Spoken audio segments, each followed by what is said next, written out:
to meet and was told and instructed by the government, by the NDP, what issues it wanted them to deal with, and the very first one that the NDP and the minister responsible instructed that committee on was first contract arbitration. In other words, Mr. Speaker, it did not come up from the people themselves or even from the participants in the committee themselves, as we were told it would. It was imposed by the NDP as item number 1.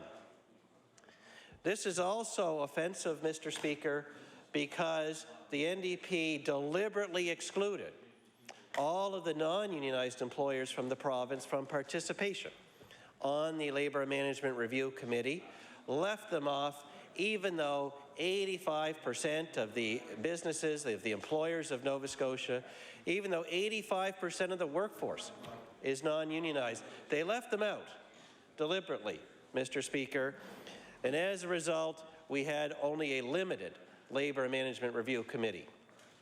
And ironically, the defense that the government had at the time, the reason they were comfortable leaving them out, was because they gave us on this side of the House and all Nova Scotians the assurance that the Labour Management Review Committee would only deal with issues related to unionized workplaces. That is what the government said at the time. No one bought it then, Mr. Speaker. It was cold comfort to all those employers who opposed Bill 100 in the first place, and it's cold comfort now. They had these concerns then, and they received these assurances from the government that their concerns were unfounded. Well, Mr. Speaker, their concerns then have become the cold, hard reality of today, because the very first issue that this sham committee, this non-representative committee, was told to deal with was first contract arbitration. First contract, Mr. Speaker, by definition, dealing with workplaces that do not already have a collective agreement in place, that do not already have a contract in place. That is the first thing they told the committee to deal with. Completely the opposite of the assurances that were given to all of those employers at the time who were so concerned about what this government was going to do, what this government's agenda was, what this government's plan was. And their fears have been proven correct, because the committee was given as a topic for discussion first contract arbitration. Clearly, unionized workplaces already have contracts in place. They already have collective agreements in place. And the government can play cute and say, but you have to certify a union first before you collectively bargain. But everybody knows, Mr. Speaker, with any common sense, that the aim of first contract arbitration is to wipe away one of the biggest impediments to union formation, make it easier for non-unionized workplaces to actually certify a union.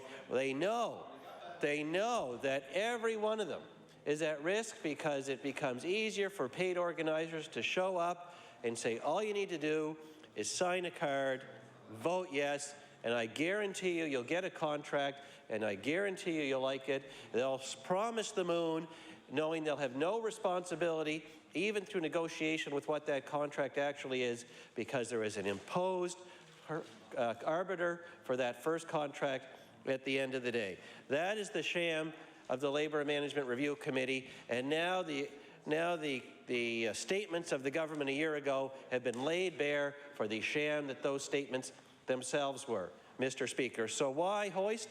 Because, Mr. Speaker, the statements made by the government at the time to the employers of Nova Scotia have been shown for the sham that they are.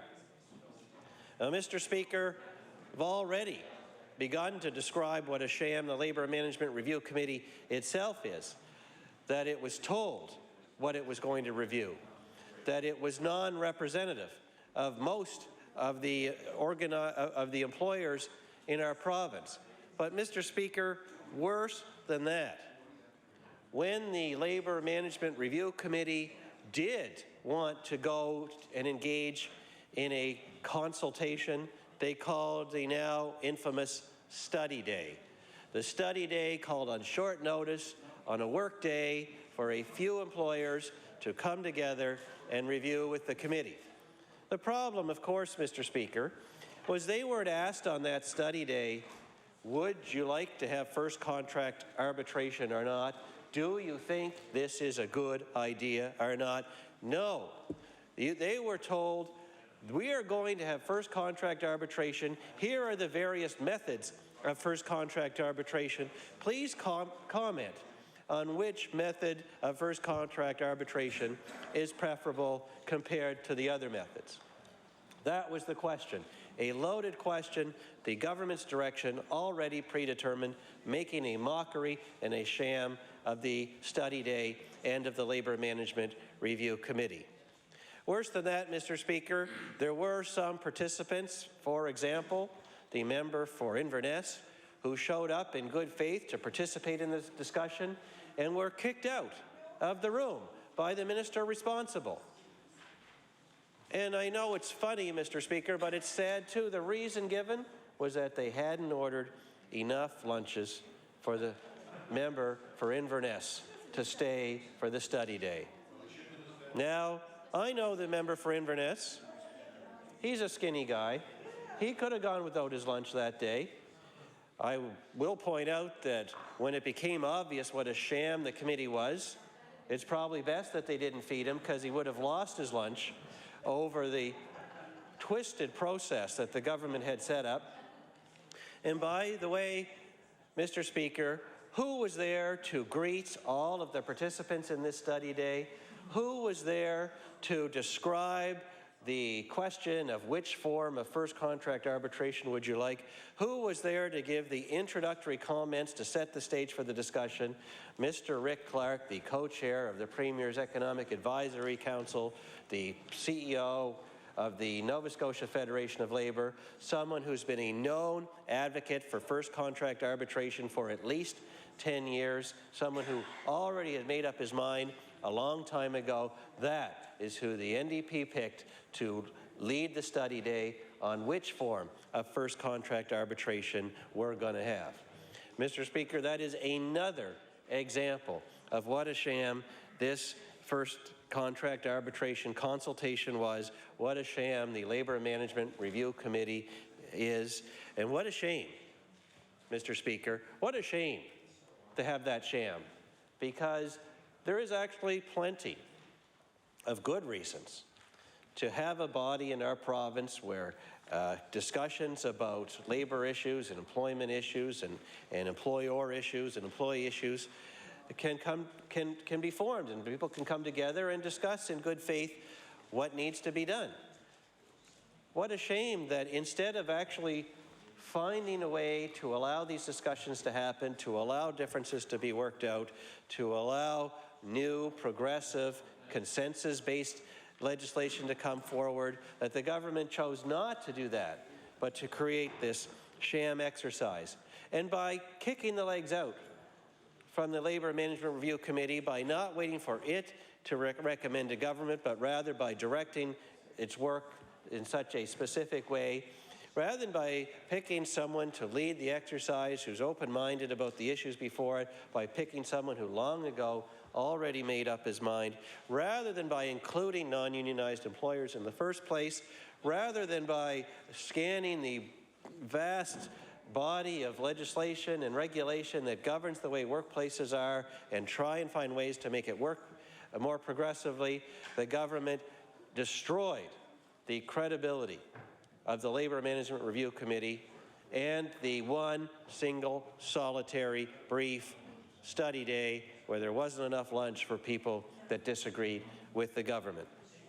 Mr. Speaker, for all those reasons, it only makes sense, in the interest of fairness, it only makes sense that this bill now be hoisted 6 months so the government can reconsider its sham exercise and bring forward a more realistic, a more thoughtful, a more fair, a more consultative, a more balanced approach to the way that it makes laws, particularly in this area.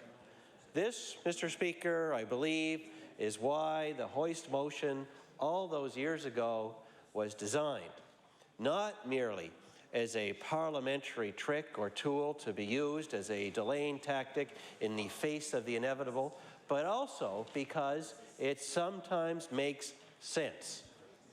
And if it ever made sense, Mr. Speaker, surely it makes sense when we have a government that is so bullheaded that it's plowing through with a bill like this without proper consultation, without a proper committee to examine the pros and cons. And Mr. Speaker, beyond that, one need only look at the calendar to realize that the NDP had made up their mind on first contract arbitration long before that study day was ever held, long before the Labour Management Committee was ever called together.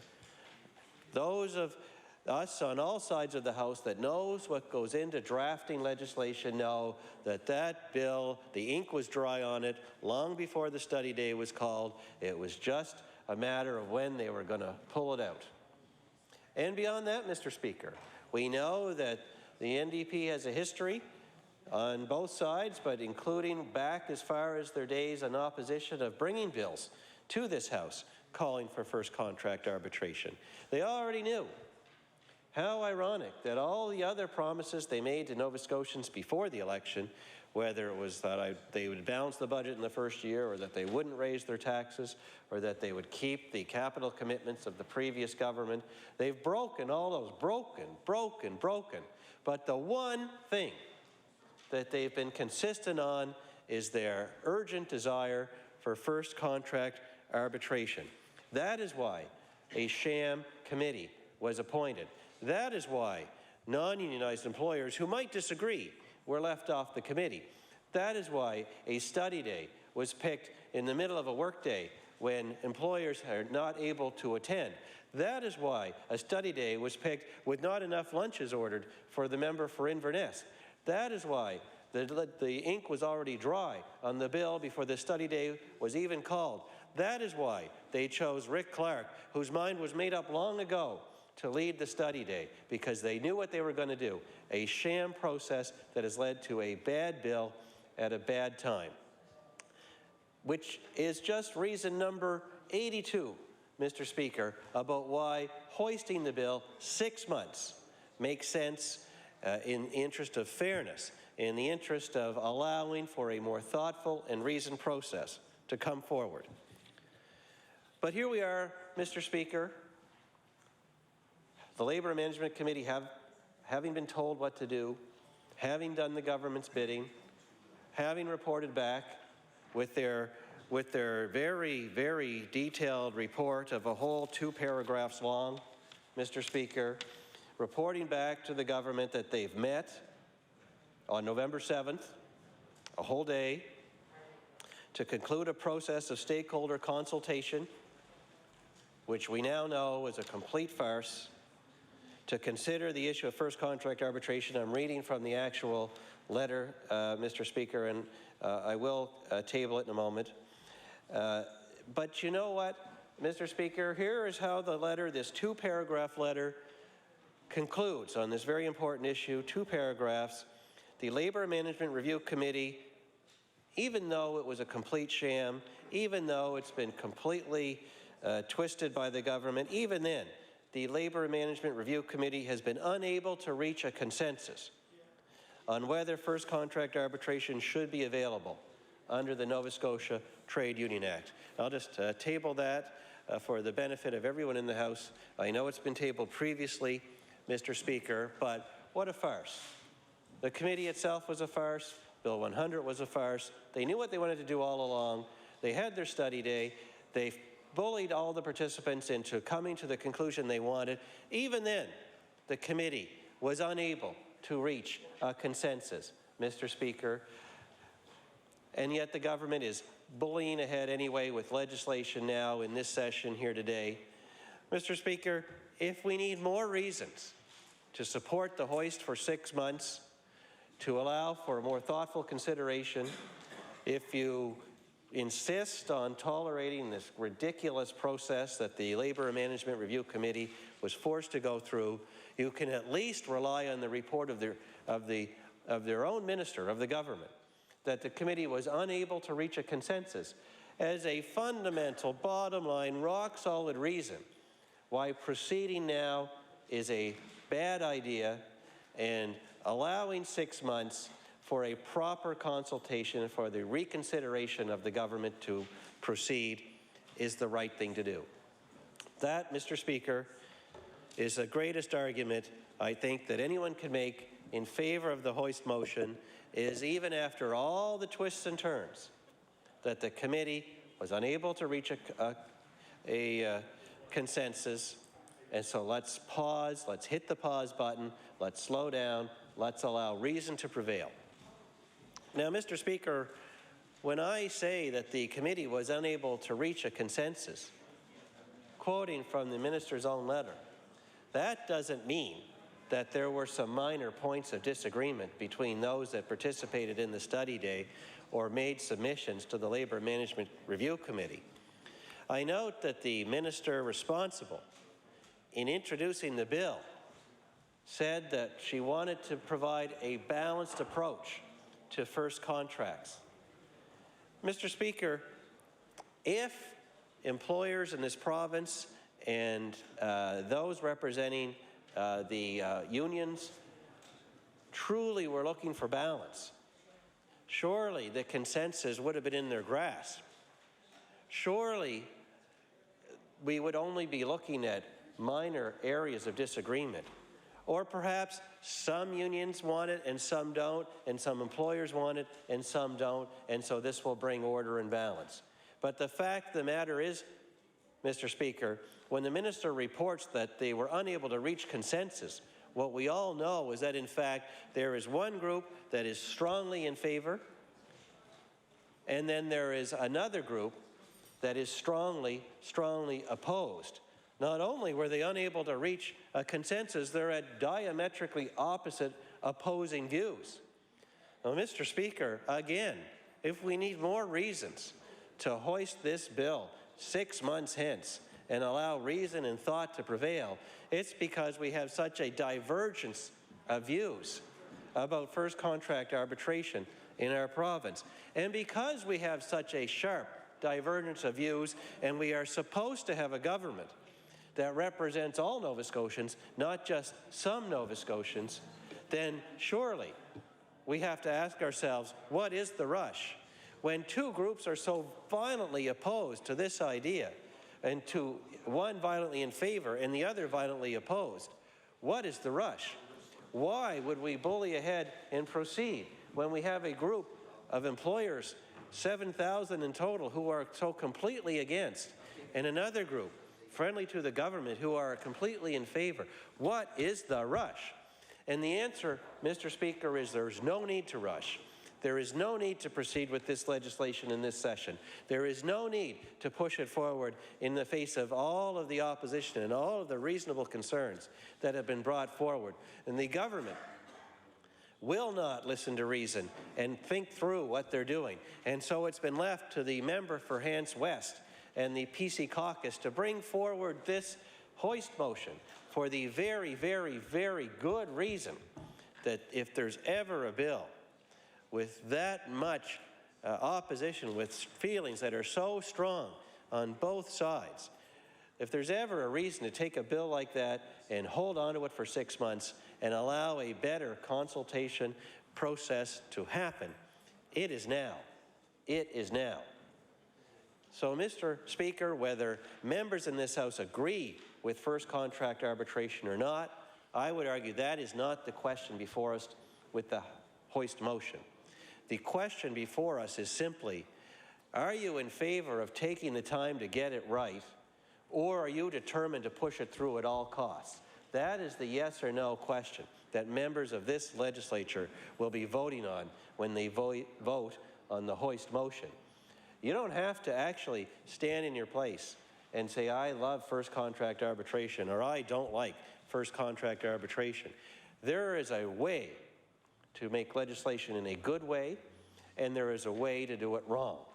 And the government, in this case, is on the wrong track. So all members need to think about when it comes time to talk about or to vote on the hoist motion is whether they're in favor of the right way to make legislation where Nova Scotians have truly been consulted, where real committees with all sides represented are able to come to a consensus, or at least given the chance to come to consensus or not. That is the question that members need to answer for themselves when they vote on the hoist motion. Mr. Speaker, I'll give you a few more reasons, as I think I have some more time. You know, it's interesting. Every bill should be put through a test before it comes to this House. One of the tests, which I think I've explored in some way, is whether it's gone through the proper process of consultation and stakeholder analysis and discussion and consensus building and so on or not. This one fails that test. But the Interpretation Act actually gives the House of Assembly more tests about whether a bill should come forward or not.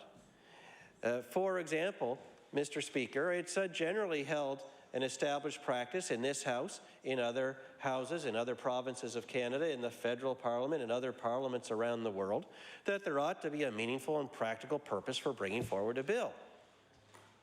That we don't just make up bills for the sake of them, that they have to actually serve a meaningful and practical purpose. Section 9, subsection 5 of the Interpretation Act actually gives some guidance to the government and indeed to all members present about what a meaningful and practical purpose for a bill ought to look like. For example, Section 9, subsection 5, Clause A says that there ought to be a necessity for the enactment of the bill. There ought to be a reason. That bill has to show that there is some necessary reason for bringing the bill forward. Well, Mr. Speaker, if you either agree with that reading of the bill or not, you could at least agree in common sense that a bill ought to have a purpose or a necessity when it comes forward. And in this case, Mr. Speaker, we've already explored in this House, but it is worth at least highlighting that there's no need for this bill, that there is no urgent necessity that this bill addresses. The fact of the matter is, Nova Scotia has one of the best rates, if not the best rate, of successful conclusion of collective agreements in the province, in the country. And beyond the collective agreements, it has one of the most balanced, most fair labor relation climates in all of Canada. It's one of the things, when it comes to job creation, that we have going for us. We know, Mr. Speaker, that from 1997 to today, for 14 years, there's been exactly 3 complaints of bargaining in bad faith made to the Labour Board. 3 in 14 years. There is no problem here, Mr. Speaker. There is no necessity, because in the thousands of negotiations that have gone on between 1997 and 2001, all but 3 were concluded successfully between the parties without an arbiter and without any need to appeal to the Labour Board because of bad faith bargaining. And in those 3 cases, Mr. Speaker, all were dealt with by removing the bad faith offensive proposal that one or the other party had made and sending the 2 parties back to the bargaining table. So in terms of the necessity of this legislation, there is none. Section 9, subsection 5, Clause B, actually requires that the legislature take into account the circumstances existing at the time of enactment of the bill. Well, Mr. Speaker, let's look at the circumstances here. Mr. Speaker, the circumstances are that in 2010, in Nova Scotia, there were no work stoppages, none, between employer and employee at all, either because of a strike, of which there were none, or a lockout, of which there were none. The circumstances that we find ourselves in today in our province are that we have a system that works. I might add, Mr. Speaker, that beyond the fact that there were absolutely no work stoppages, that we actually do have a system for dealing with disputes between employers and employees that works. And in the case of a newly certified union, can work for them on their first contract. The first step, obviously, Mr. Speaker, is that the two sides bargain in good faith. And as two knowledgeable parties, knowledgeable of the business and the industry and the economic climate they're in, knowledgeable about going wage rates for like employees and so on, knowledgeable of the cost of living, knowledgeable of all the factors that need to be taken into account, negotiate in good faith and come to a price point on wages or on benefits or on pensions that everyone can live with. That is how the incredibly vast majority of agreements, even first contracts, are settled in our province. Mr. Speaker, the system's working. That is the circumstance that we find ourselves in today. But there is a whole host, Mr. Speaker, of solutions when bargaining in good faith doesn't get the two sides to the finish line in a contract negotiation, Mr. Speaker. And the government knows this. There are conciliators available. The parties can apply for a conciliation, and a conciliator is appointed, and the conciliator works to bring the two sides together. And in those circumstances where the parties weren't able to negotiate successfully in good faith to a concluded agreement, conciliators are there and bring them the rest of the way. But that's not even the end of the story there, Mr. Speaker, because in those incredibly few circumstances where that isn't enough, we have mediators. Mediators who are able to take the process further from where a conciliator is left off and employ greater efforts to bring the two sides together. All of this is within the power of the two sides to call for themselves, and all this is within the power of the minister responsible to call for. Now, Mr. Speaker, if that wasn't enough, beyond a mediator, when there still isn't a concluded agreement, even a first agreement, the Minister and the Labour Board have the ability to appoint an arbitrator. Now, it's up to the two sides whether the arbitrator is binding or not, and there is a whole list of types of arbitration, from interest arbitration to final offer selection arbitration, and on and on and on it goes. And because of all of those methods of concluding agreements, including first contracts, Nova Scotia has one of the best, if not the best, labour relations environment in all of Canada. That is why we have 0 work stoppages in 2010. That is why in 14 years we have exactly 3 complaints of bad faith bargaining that went to the Labour Board, even then, all of which were dealt with and contracts were eventually reached, Mr. Speaker. This is the circumstance that we find ourselves in today, and the bill does nothing to improve upon that circumstance because the circumstance is already working. Mr. Speaker, the Interpretation Act in Section 9, subsection 5, Clause C, also suggests that a bill that comes before this House should have some mischief identified that it seeks to remedy. Now, I know that's legalese, but I think it's apparent on its face what it means. There ought to be some mischief that needs to be remedied. Well, Mr. Speaker, for all the reasons I've just enumerated over the last few minutes, it's pretty clear there's no mischief here that needs to be remedied. There's no hardship that a Nova Scotian is facing that we ought to provide relief from. There's no damage or loss that someone needs to have a method of recovery from. We have a successful, balanced approach to labour management negotiations in our province. It's one of the things we cling to hopefully attract some investment and create some jobs around the province. There is no mischief that needs to be remedied. So now we're on Clause 4. Now we're on Clause D, A, B, C, D, and this bill addresses neither A, neither B, neither C, or D. Now, Mr. Speaker, the Interpretation Act also suggests that before a bill comes in, the government ought to consider the state of the existing law?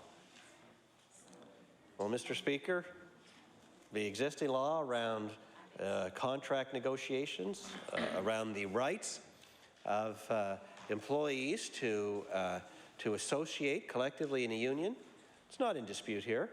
We all agree on that. This bill does not address that pro or con, because we already have that right. All of us do. Perhaps MLAs have that right and should consider it. Perhaps people who oppose the government should consider collective association. We're guaranteed in the Bill of Rights of Canada, Mr. Speaker, in our Charter of Rights, the right to free association, including the right to associate by forming a bargaining unit for the purpose of seeking a contract, first contract or otherwise. That is the state of the existing law. And Mr. Speaker, whether you're on the employee side or the employer side, we have a whole body of contract law that sets out how free people, free companies, limited or otherwise, and free employees, unionized or otherwise, can come together in the marketplace and set the price of their wages or their products. That's the state of the existing law. That when two parties come together wanting to set the price of something, including wages and benefits and pensions, that they are free to do so.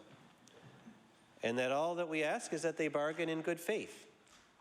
And we have plenty of legislated and statutory protection for good faith bargaining in this province already. That is the state of the existing law. So what's the problem here, Mr. Speaker? That's the question that we're asking over here on this side of the House. That's the question I hope members over there on the government side start to ask themselves, because the state of the existing law, which we're required to look at when a bill comes in, is fine. Mr. Speaker, I'll keep going a little more quickly through this. The government is also required to consider the consequences of a misinterpretation of existing law. Occasionally the government brings in a bill that clarifies something that already exists in law because it has a risk of misinterpretation. No one, Mr. Speaker, in any consultation, real or sham or otherwise, when it comes to this body of law, has come forward and said, I don't understand, or this is being misinterpreted, or this needs to change because it's archaic. The system is working. Mr. Speaker, the final test in the Interpretation Act of whether a bill ought to be brought to the House or not is the history of similar legislation in other jurisdictions. Now, this is an interesting one, Mr. Speaker, because the government likes to say that 85% of Canadians in 6 provinces already have first contract arbitration. But what they don't tell people, Mr. Speaker, is that the form of first contract arbitration that this government picked is the most severe, is the most arbitrary, is the most offensive of all of the forms. Only one province has the same. Only one province has this kind of first contract arbitration, and that is Manitoba, where 4% of Canadians live.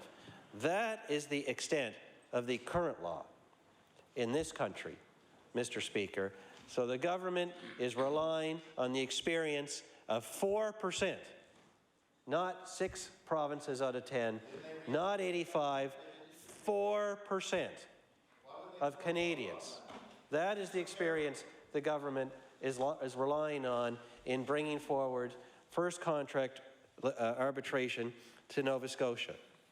In the other provinces, Mr. Speaker, I just want to point out that do have some form of first contract arbitration, there are all kinds of steps and hurdles that any party, employer, union, or otherwise, needs to show, needs to demonstrate before they can have recourse to first contract arbitration. Most notably, the need to show that there has been bargaining in bad faith. That's not required here. This is the lowest possible bar that the government has set to jump to first contract arbitration. You just have to have an impasse. You just have to disagree. Well, Mr. Speaker, that is not right. In most of the other provinces and in the Government of Canada, when a first contract is being negotiated and there's an impasse, and there's evidence of an impasse, and there's an example of bad faith bargaining, you go first to the minister responsible. And then the minister can decide whether an arbiter is required or whether to send the parties back to the bargaining table. That's not the case here, Mr. Speaker. That's not the case with this bill. This bill says if you have an impasse, as simple as that, 120 days in, you can have a first contract arbiter. Now, Mr. Speaker, that's offensive for a whole nother reason, which is that we know from the report I tabled in this House the other day that the average length of negotiating time for all contracts, not just first contracts, but all contracts, is 9.9 months. So let's round that to 10 months. It takes almost a year. Now, presumably, for those that are experienced at negotiating contracts, where it's their third, fourth, fifth, sixth, or 12th contract, where they already have most of the items worked out and agreed upon years before, it's done quicker than that. It's done quicker than that. No, they are much quicker. But when it's the first contract, where both the employer and the newly certified union are doing this for the first time, that can get bogged down and take a long time. But even if we accept that they're going to successfully negotiate a contract on their first time out, it takes on average 9.9 months. Does the government give them that 9.9 months under this bill to work out their differences through good faith bargaining, something we all believe is the right way to go? No. They give them 4 months, 120 days. And if either side feels they're at an impasse for whatever reason, then a first contract arbiter can be brought in. Well, Mr. Speaker, that is not right, and it certainly doesn't match the test of the history of other legislators in our country. Mr. Speaker, I want to take the minutes I have remaining and just ask all the members of the House to do something that the member for Cape Breton South suggested the other day. I think we're doing a time check, Mr. Speaker. We have approximately 19 minutes left. Thank you. I'm just getting warmed up. Like the member for Cape Breton South, who I'm about to quote. The member of Cape Breton South said on debate on second reading of this bill the other day that one of the duties of members of the legislature is to listen to their constituents. Well, I couldn't agree more. And just for greater clarity for the members on the NDP side, he means the people that voted for you and sent you to this House. Perhaps over there, Mr. Speaker, they're listening to some other constituency, but I am speaking specifically of the constituents the member for Cape Breton South was talking about, which are the people that voted for each of the members present here and sent them here. So, Mr. Speaker, I'll give you an example. There are 3 members of the government side who in various ways represent parts of Pictou County: Pictou West, Pictou Centre, and Pictou East. And I'm looking to them, and I'm going to ask them, Mr. Speaker, to do the right thing and talk to their constituents about first contract arbitration while they consider where they are with this bill. I'm going to make it easy on them. We've moved a hoist 6 months hence to give every member, including the 3 members from the Pictou County area, the time to listen to their constituents. I know in the case of my own constituents in Cumberland South, no one, either in the by-election last year or in the hundreds and hundreds of meetings I've held in groups large and small, no one ever said, you know what, I'm so glad you're in the House of Assembly now because we really need first contract arbitration. Not once did that come up.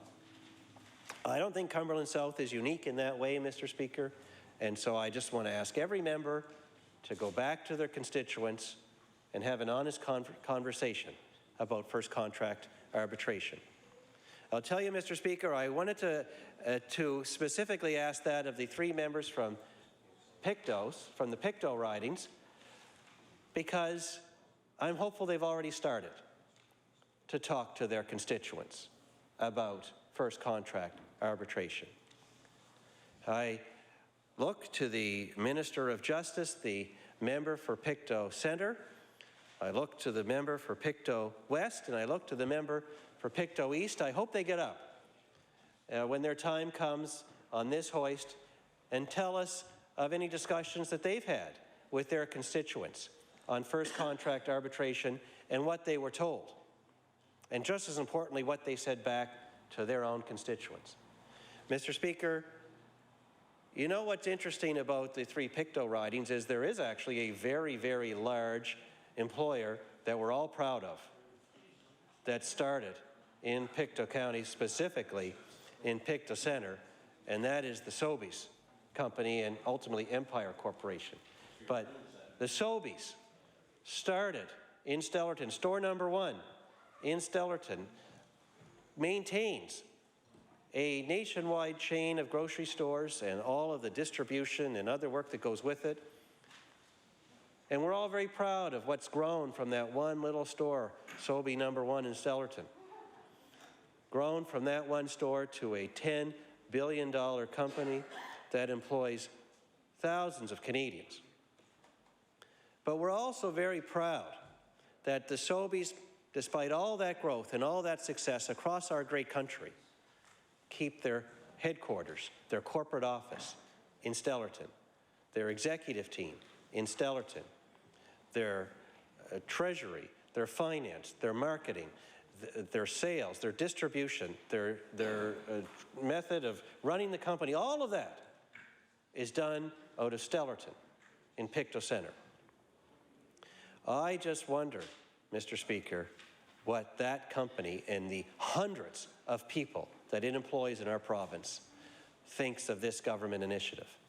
And I ask, in fact, I beg the member for that area to talk to the Sobeys before he casts his vote on this hoist and ultimately on Bill 102. And the members on either side of them in Pictou East and Pictou West, because I suspect that they'll get an earful if they already haven't.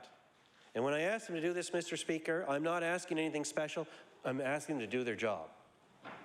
I'm asking them to do their job. Now, Mr. Speaker, I mentioned Cumberland County a moment ago, and I just want to also ask my fellow member of the Cumberland County Caucus, the member for Cape Breton North, or for Cumberland North, excuse me, Mr. Speaker, for Cumberland North, to do the same thing, to go back to his riding and talk to the people who live and work and create jobs and maintain jobs in Cumberland North, and ask them how they want him to vote on this hoist and on first contract arbitration. Mr. Speaker, that member knows full well the company Polycello in Amherst. It is a great company. It employs a lot of people in Cumberland North and people from Cumberland South who travel to Cumberland North to work for that company. It is a non-unionized employer. It sells its products around the world.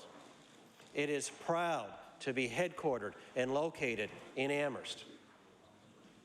I ask that member, and I regret singling him out, but I'm asking every member to check with employers like Polycello and see what they think of first contract arbitration, Mr. Speaker. I can also tell you, I guess, Mr. Speaker, from my own experience, I am doing what I'm asking others to do. I made specific inquiries to the major employers in Cumberland South. Many members here know Oxford Frozen Foods, for example. They are the best processor of wild blueberries in the world. They are one of the largest landholders in our province of blueberry lands and of northeastern United States. They bring all those blueberries here and they process them every summer. It's great to see. I invite all members to come and see how they do it. And when they're not doing blueberries, they do carrots and they do onion rings and do all kinds of things. And they employ hundreds of people in my riding, in our province. Well, I've done my homework, Mr. Speaker, for my own riding, like I'm asking every member to do. They're not excited about first contract arbitration. I'll let them speak for themselves when the time comes. I can tell you, this is not what they want. Or Ropac Industries in Spring Hill, just as another example, Mr. Speaker. They make ice cream containers and yogurt containers and other plastic containers that we see in our stores every day. And they send them around the world.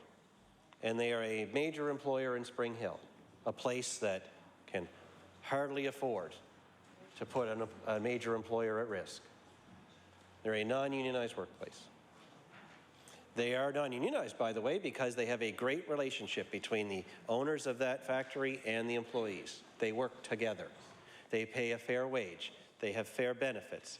They work together to run the company and produce a sustainable, profitable business over time. The last thing they need is first contract arbitration. So, Mr. Speaker, that's what I'm asking of the members here, that they do the same thing in their own ridings. And I say this particularly to the NDP members, whether they're from the Pictou ridings or from Cumberland North or any number of others. I could go row by row and list the employers and what I know they're going to tell those members. And I hope they do their job. I hope they do their job and listen to their constituents. Because at the very least, after listening to their constituents, they should come back to this House and vote for the hoist motion of the member for Hants West and send this bill 6 months into the future where proper consideration can be given to it. Mr. Speaker, as you know, a year and a bit ago, I was in a different job. I was running Credit Union Atlantic. And I raise it today as an example of a great company that is non-unionized, that not only employs a lot of Nova Scotians, but it also finances a lot of the small and medium-sized businesses of our province, and therefore has its finger on the pulse of what small and medium-sized businesses think and have to say. Credit Union Atlantic is non-unionized, but we actually do have some credit unions that are unionized, Mr. Speaker. I have no issue with that. That's great. Those employees and that employer credit union decided together to enter into free collective bargaining and have done so successfully.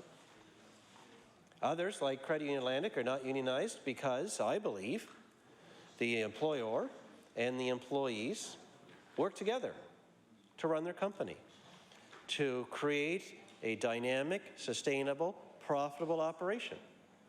In my time there, Mr. Speaker, in the 5.5 years I was there, and I say this modestly but proudly, that company almost doubled in size, from 165 million in assets under management to over 300 million in assets under management, from 6 branches to 9 branches, from 65 employees to 110 employees, from no profit to record profits, from no dividends to the member shareholders to record dividends to the member shareholders. I say this is modest. I know it doesn't sound very modest, but I say it's modest because the employees did it. They actually participated in those profits, as they should. They still have the right, anytime they want, to collectively associate in a union and bargain. They just choose not to. But why on earth, Mr. Speaker, would we ever have a government that would want to impose a contract on a wonderful company like that? That is the question that I want members, particularly on the NDP side, many of whom I know are members of their local credit union, to go and ask. That's what they need to do, Mr. Speaker. That is the single best reason to support the hoist motion and send this bill far into the future.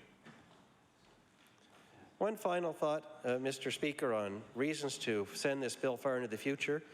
I've already described why it's a bad bill.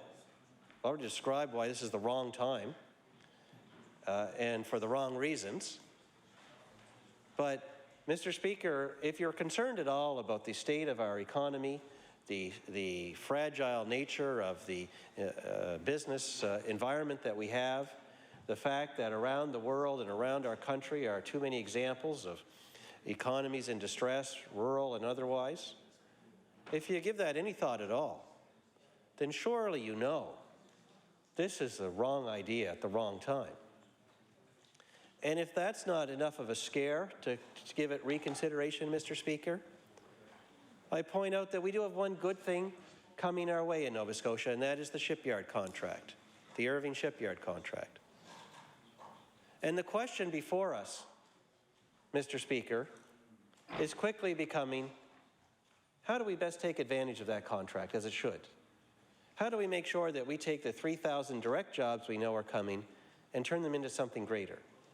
How do we make sure that when Irving grabs that work and has to decide who to contract out some of it to that they can't do themselves, that they're going to subcontract work out to Nova Scotia companies and not New Brunswick companies or some other company?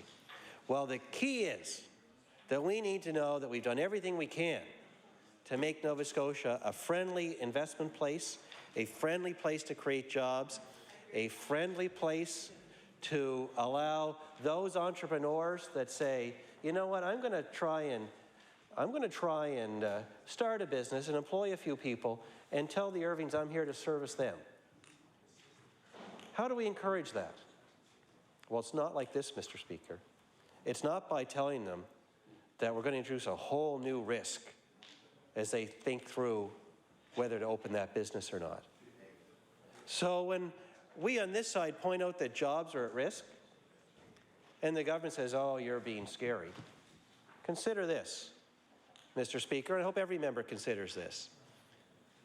In addition to the polycellos and the Oxford frozen foods and the ROPAC industries, and on it goes, in addition to that, think of the opportunity to come and whether we're going to take advantage of it and encourage it and grow it, or whether they're going to blow it.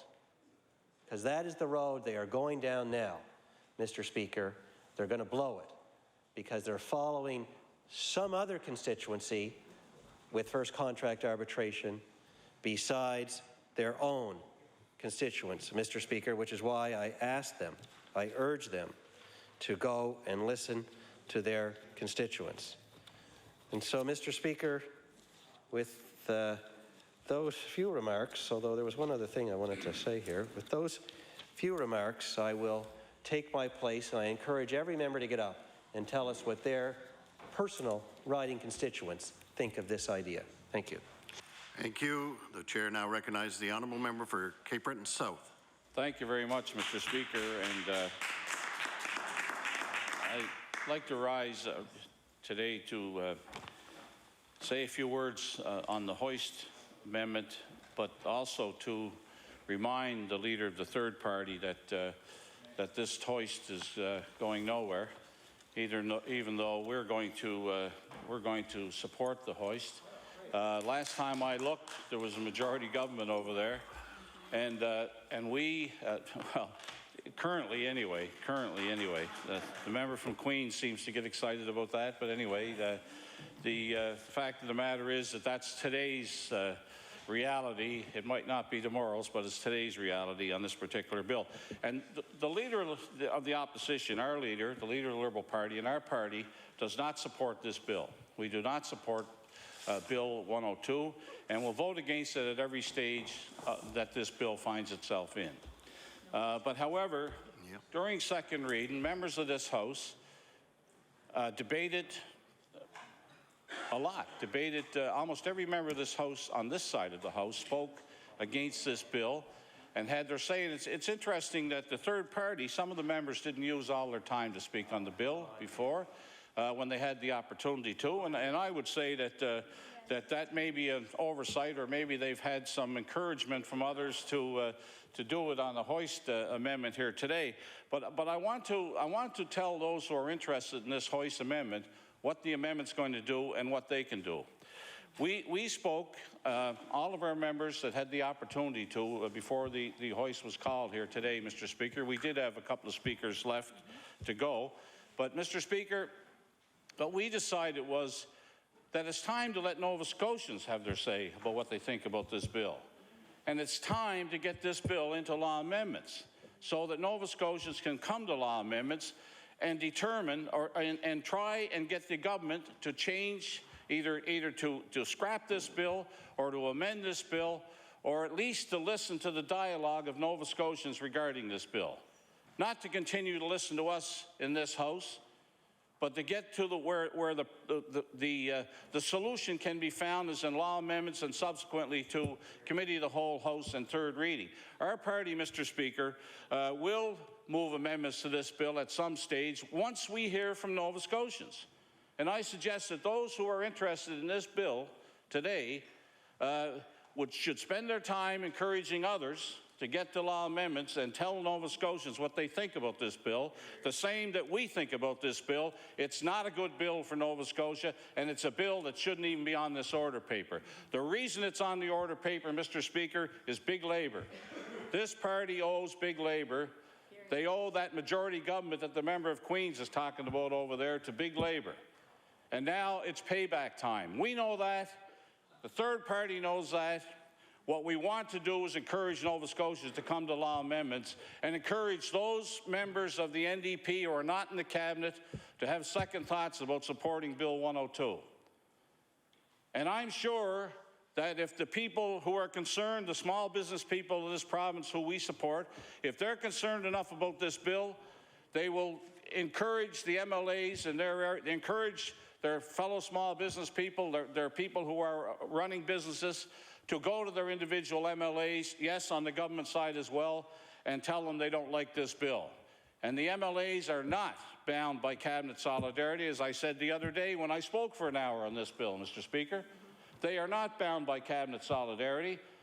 They're bound by the wishes of their own people. At least if they want to stay around here for any length of time, they should be bound by the wishes of their constituents.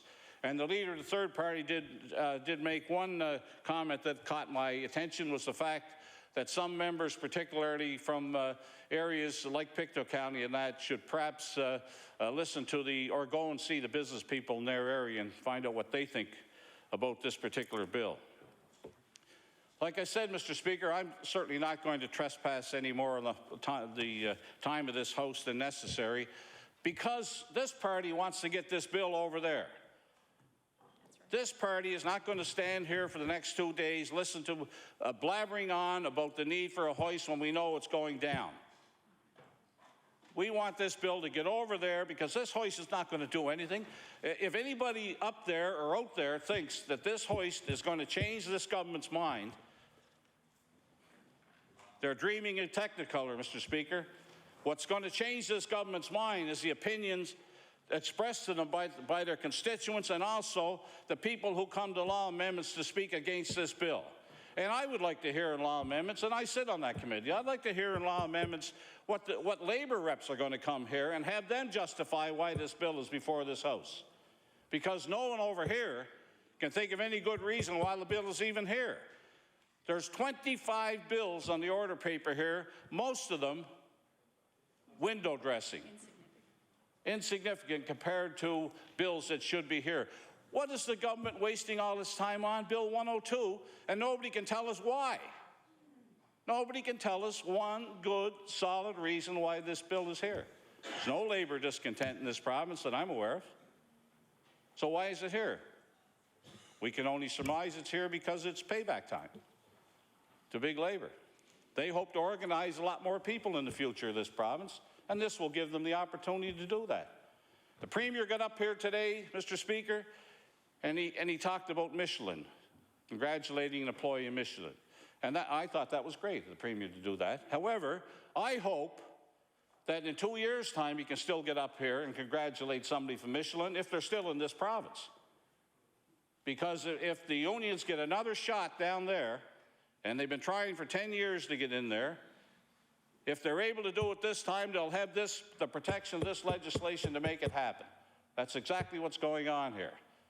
And I suspect and suggest to members opposite, or I suggest to members opposite, that there could be some serious consequences in their political futures as a result of this bill too. I don't see any reason for this bill, Mr. Speaker, other than paying back what they owe big labor. I'm sure that a lot of members over there that are sitting in the back benches probably are not aware of any kind of deals that are being made here.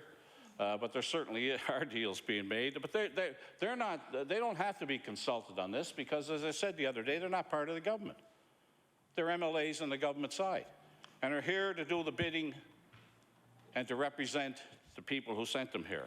They're not bound by cabinet solidarity, and I mentioned the member from Halifax, Shabukdo, the other day, convinced me of that. He came here and spoke his mind, didn't care what the cabinet thought about it. The Premier was a very offhanded comment about it, but the member from Shabukdo used his independence as an MLA to come here and speak his mind. That's why his resolution was brought to this House, and whether you agreed with it or not, he brought it here, and he didn't have to ask anybody in the front bench, could he bring it here? So I suspect the same thing should apply, Mr. Speaker, about members of the backbenches who surely will go home to their constituencies this weekend and ask small business people in their areas whether or not they support this bill, and explain the bill to them, and ask them, do they think it's a good idea for them?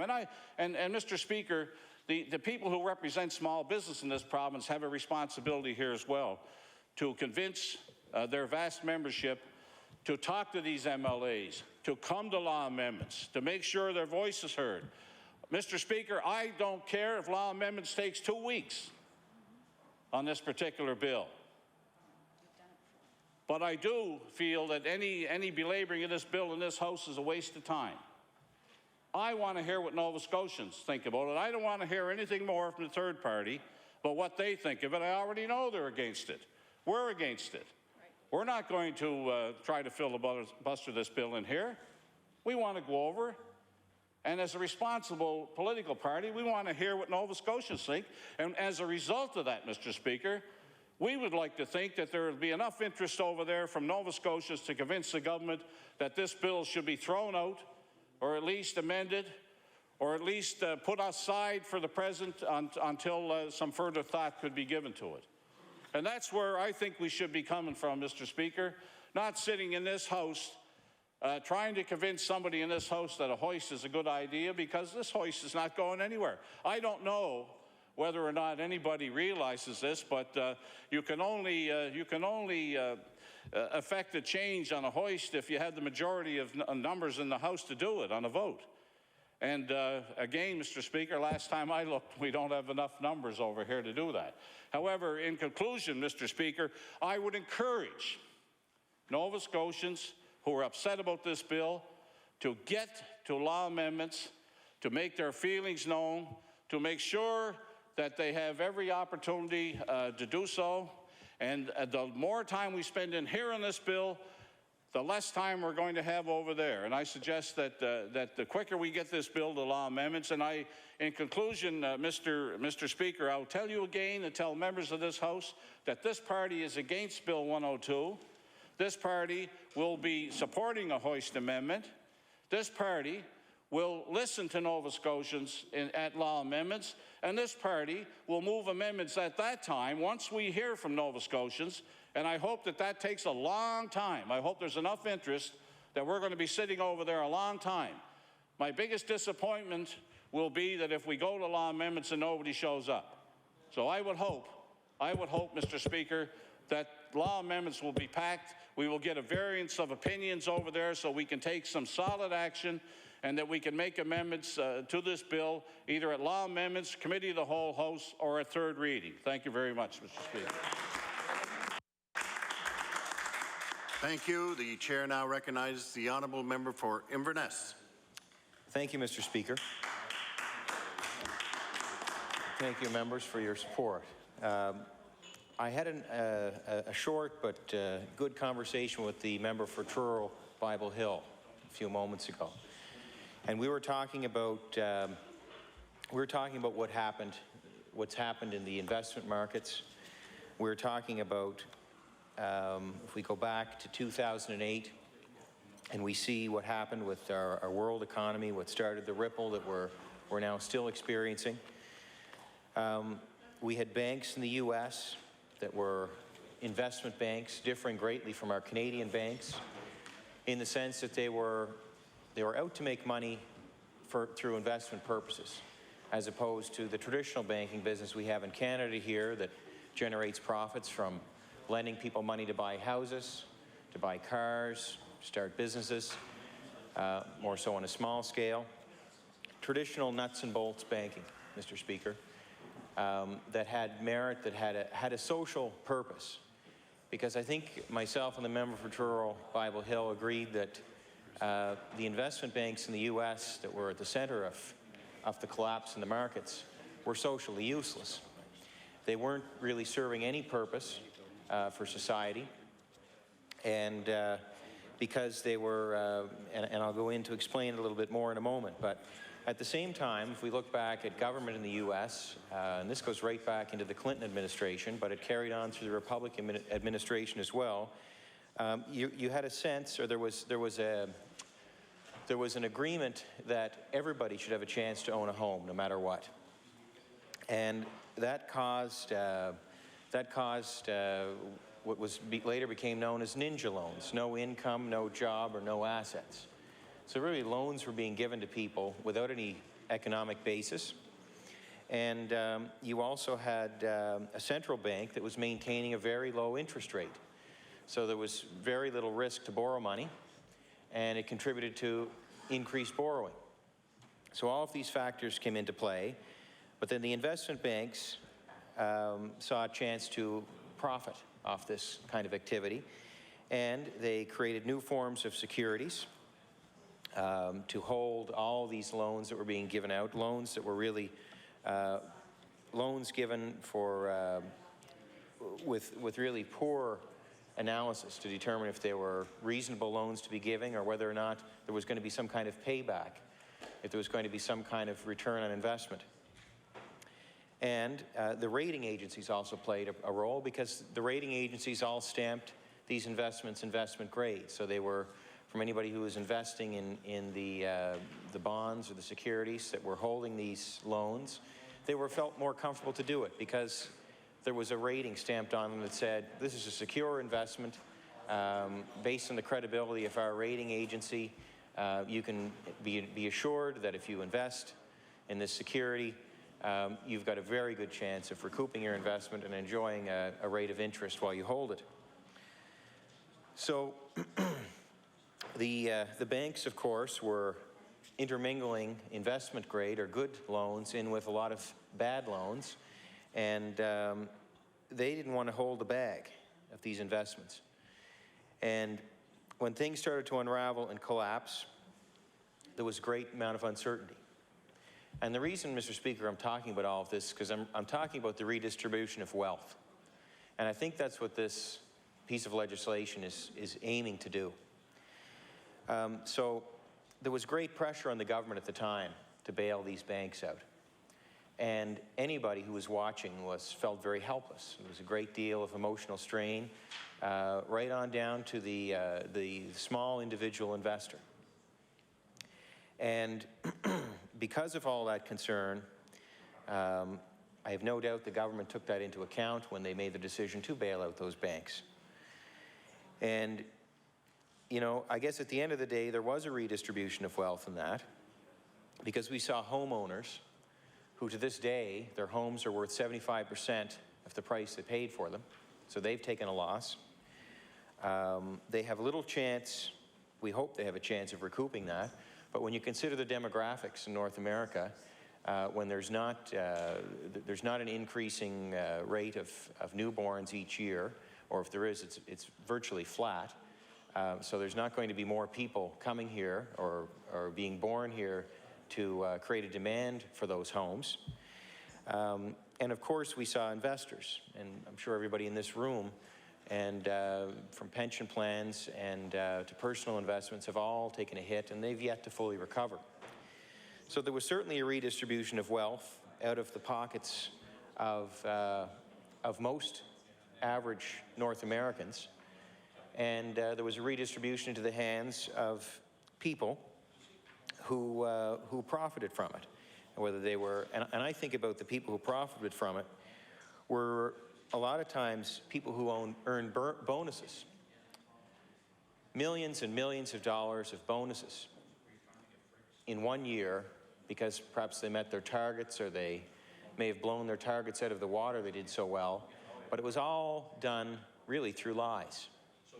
And the wool was pulled over people's eyes. And so there were people who made really a lifetime's worth of money in 1 year. And how can you consider somebody like that to be acting in the best interests of our society? And I suppose we shouldn't, Mr. Speaker, but that's where government comes in. And I know that this government is trying to come in to try to redistribute wealth into the hands of people who are working in Nova Scotia. But that's where I'm fearing that it's not going to do that, Mr. Speaker. I appreciate the goal of wanting to redistribute wealth, but it's, I believe this legislation attacks the wrong people. And I know we have some people in our gallery this afternoon. I'd like to introduce them, and perhaps if they do hear their name called, they could rise and be acknowledged. We did have Luc Erjovic here from the Canadian Restaurant and Food Services Association. We have Jim Cormier with the Retail Council of Canada. We have Anne Janega was just here with the Canadian Manufacturers and Exporters. We have Tim Tucker with Nova Scotia Chambers of Commerce and the Truro Chamber of Commerce was here earlier.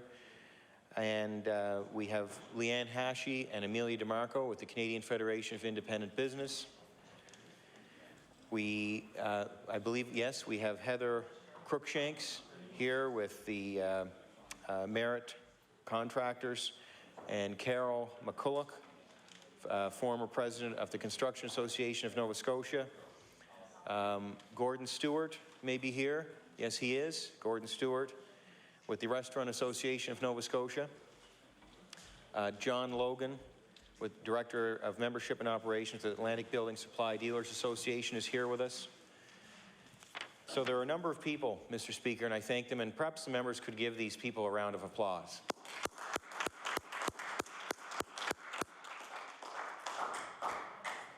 Mr. Speaker, these people are good Nova Scotians. They're representing good Nova Scotians, people who are creating economic activity in our province. And I think it's nice to see them here because they obviously have other things they could be doing today, but they felt that this legislation was important enough to leave what they're doing, to come down to the legislature here and express their interest in what we're doing. And I'm sure that we'll hear from some of them when this piece of legislation moves to law amendments. So, as I said, Mr. Speaker, I do think that this legislation attacks the wrong people, because I believe it's an attack on the Nova Scotia small business community.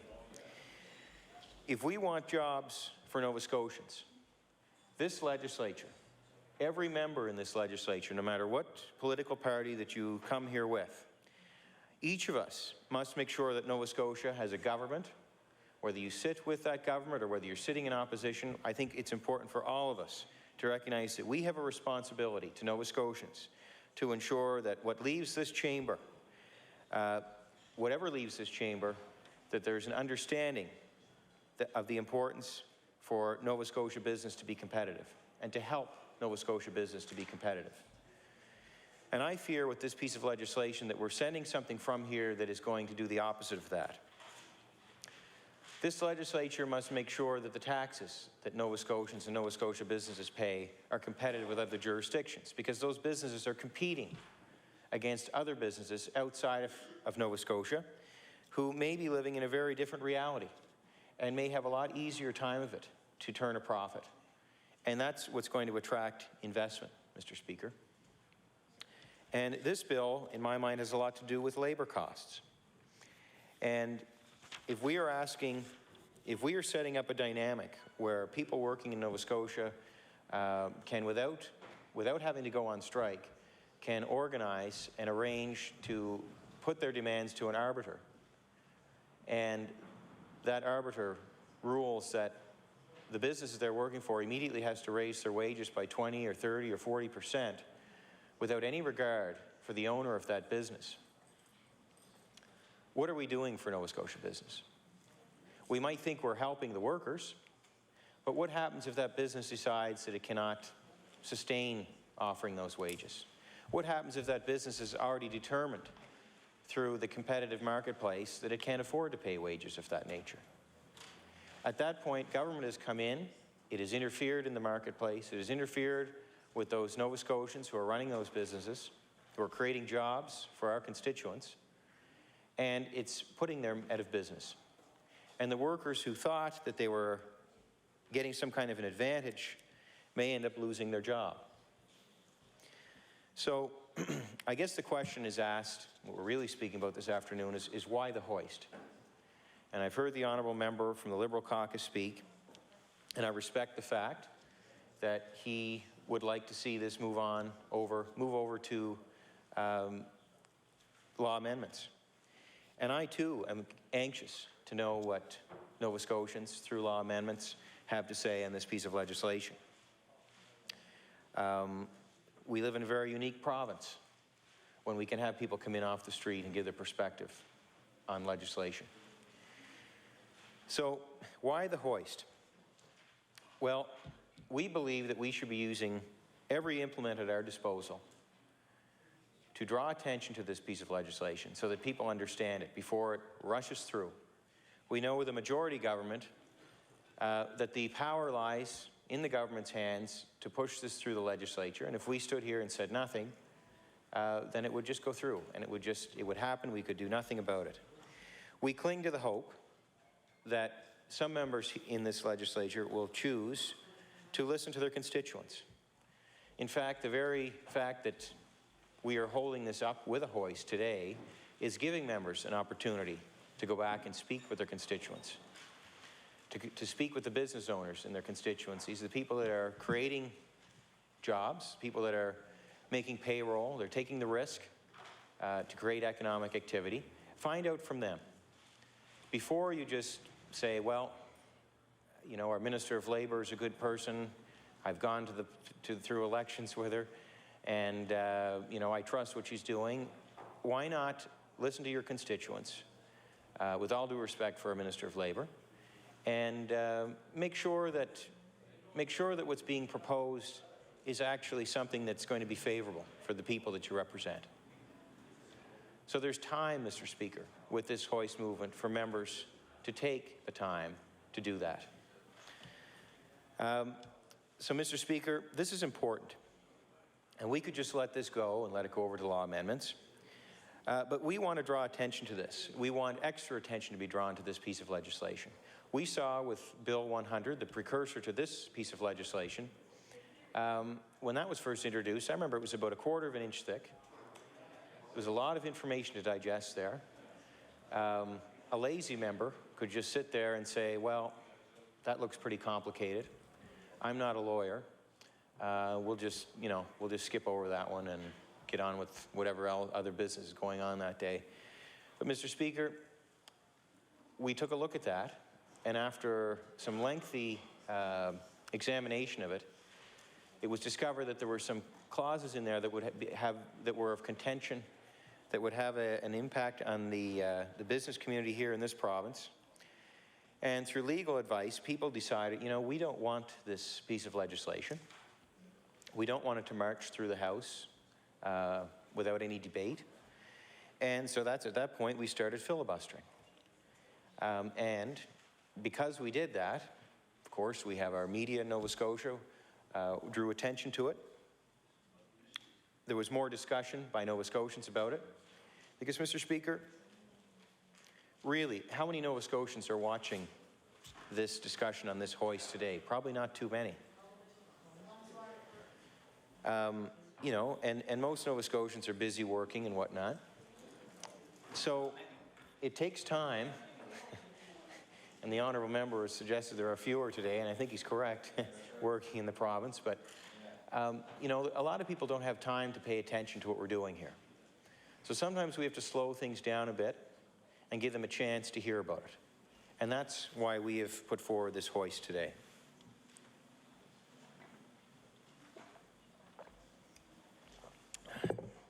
So, Mr. Speaker, we plan to use every implement at our disposal to slow things down and draw attention to this legislation. We cannot afford to be asleep at the switch when a piece of legislation like this is going through. And I hope members of the business community are getting ready for law amendments. Because once that committee starts, of course, it only operates as long as there are members there to represent their concerns. So another positive impact of this hoist motion is that it's giving Nova Scotia business owners, who are, as we know, very busy, it's giving them a chance to get organized. It's giving them a chance to think about this legislation, to better understand it, and if they see how it specifically impacts their business, they then have an opportunity to contact their MLA, no matter what side of the House we are on, and express their concerns. And I know that every one of us will have businesses in our communities that will be opposed to this legislation. When they have a chance to look at it and understand it and what it means for them, I know there's got to be at least one business in each of our constituencies that will be concerned about this. And this is a time, Mr. Speaker, for members to go, not only wait for their constituents to come to them, but it's a time to be proactive. And instead of moving on and discussing other matters in the chamber here today, we continue to discuss this hoist, and it gives members a chance to connect with their constituents. So, Mr. Speaker, I can't reiterate enough about the importance for members in the business community to be present at law amendments. And the call should be going out to members from organizations right now, people who are belong to an industry trade organization. Those members should be being contacted to make sure, and I have no doubt that they are, to make sure that they are aware of what's going on and be given some instruction about how to get involved, and if they do wish to make a compelling statement at law amendments. And I think volume of statements would indicate a lot of would say a lot, Mr. Speaker, and would be very compelling for this legislation if there were a volume of people who keep coming and coming to law amendments and tying up that committee to make the statement that we do not want this legislation. So,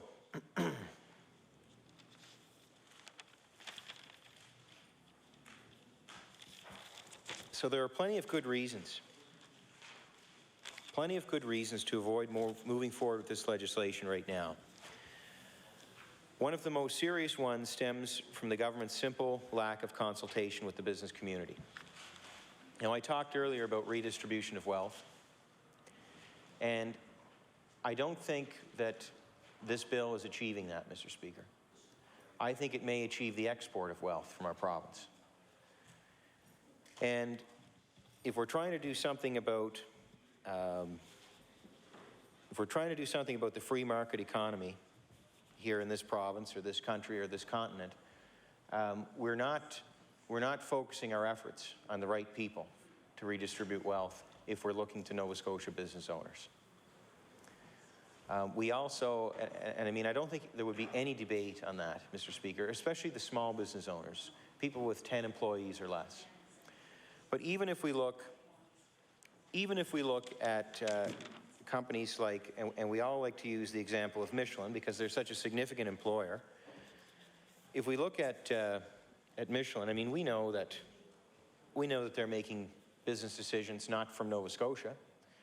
They are a worldwide company, and they can choose to either make further investment here or continue the investment they've made, which includes employing 2,300 Nova Scotians.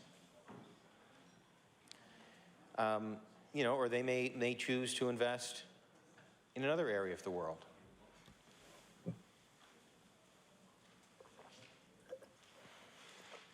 So, Mr. Speaker, if they're looking at making an investment, they're going to take a look at a piece of legislation like this. And being a large company, I know they're very careful with government relations. They want to keep good relations with the province. And I know they would be, anything they would say would likely be guarded, and it would likely be said because they're such a significant employer, it would likely be said directly to the minister responsible or the premier, perhaps. That's how they would communicate. And I know that their communication would carry a lot of weight because they employ 2,300 Nova Scotians. And not only do they employ them, but they employ them in areas of our province that are, Mr. Speaker, areas of our province that are rural, where, excuse me, that are rural and where we need those jobs more than any place else in the province. To lose 2,300 jobs in Halifax would be a significant blow. Say one of these plants averages about 700 jobs. To lose 700 jobs in the city here would be a significant blow. But there are other places for people to go within the city to find work. But if you lose jobs, and I think of my own community in the Strait area, which impacts a number of members in this legislature, whether it be in my area of Inverness County, Richmond, Antigonish, Guysborough, Sheet Harbour. Those are just the immediate areas. You also branches out into Victoria County and the rest of Cape Breton Island. And if we look at the list of creditors for the new page, we see that there's businesses right across the province that are impacted by that. Millions of dollars at stake. But, Madam Speaker, as I know you've joined us and you're now in the chair. Madam Speaker, the impact of a company like Michelin or New Page leaving the province, especially a rural area of the province, I would call it my worst nightmare. In fact, that was the first thought that went through my mind when I got the news the morning that I heard about New Page. I always knew, because I had friends that I went to school with, people that I knew growing up, I knew their parents worked there. Later on, I realized that, you know, as I got older and they got older, some of them worked there. But never did I realize until I was elected the size and the importance of the forestry sector in our local economy. And I know I've said it already, Madam Speaker, but I'll say it again. I spoke with a young teacher in my area, and she told me that 50% of the children in that school have a parent, probably 50% have a parent working in the forestry sector. And Madam Speaker, that was enough research for me, you know, to realize even more so the danger in, or should I say, the importance of making sure that government is doing everything it can to support these businesses. They're competing in a global marketplace, and what does Bill 102 mean for them? I hope we're going to hear from them in law amendments. I have no doubt that some companies have probably, as I've mentioned before, expressed their feelings on it directly, perhaps to the Premier or the Minister responsible. But, you know, when you think about this bill and why we've called for the hoist motion today, really, we're at a turning point, Madam Speaker, and I know the world economy has not been good, but I really see us at a turning point more than ever, especially in rural Nova Scotia. I think it's a real theme that's developing. Some would argue it's been developing for, you know, 50 years maybe, but I think more so than ever now. I mean, I know in the Strait area, if we lose that pulp mill and the associated jobs with it, the area is never going to be the same. And we're not living in a world where once an investment leaves, especially one of that magnitude, can come back and just come back. Because, you know, they're struggling as it is. We need to be doing everything we can to keep them here. Once they're gone, it's very hard to build a compelling business case to bring them back. So it's another reason why I think this legislation is going to impact businesses like that. And I can think of no better way to spend my time as a representative from the area than to take my hour today to speak about it. And I think it's, you know, I don't know, as I've said the other night, I suppose we all come in here with our own decisions how we're going to vote on a bill pretty much as soon as we see the bill. And I know we're all busy. We're probably doing work interspersed amongst our legislative business here, whether it's work for constituents and whatnot. So maybe it's naive of you, Madam Speaker, to think that my words today could have some impact. And she's reserving judgment. I can tell by her expression. But Madam Speaker, yeah. But Madam Speaker, you know, I think this piece of legislation does need a second look by all members. And I hope that everyone does take a close look at it. For the sake of 10 or 15 minutes, pick up the phone and call a business owner in your constituency and just see if it's all it's cracked up to be. And Madam Speaker, there's never any shame in having a look at something and saying, you know what, maybe this isn't quite the right thing to be doing right now. And I am sure, and as only one member in the legislature, but if the government decided that, I commit to you right now that I would zip my lip and I would not say another word. I would let it go off peacefully and respectful of the deliberation that took place, and acknowledge that, okay, we've moved past that and let's move on to other business. So, and you know, like I think about New Page, and I know there's a number of, I know people have said, well, you know, paper, the demand for paper is dying off. You know, it's a dead business. You know, why not let it go? But Madam Speaker, we can never lose our nerve to support economic activity in this province. A passive approach is not going to lead to positive results. And, you know, this piece of legislation will impact businesses, maybe not in the case of New Page, but businesses of similar impact in the province. And so we must not just lose our nerve and say, when there's an industry in our province that maybe, when an industry in our province may need us the most, that is the last point in time that we should be losing our nerve and saying, well, let that go. So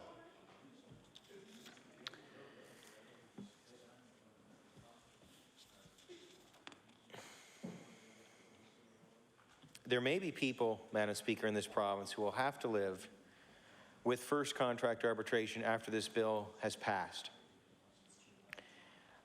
We've been hearing from some of them, and they've been telling us that they don't want it. And this is ordinary Nova Scotians.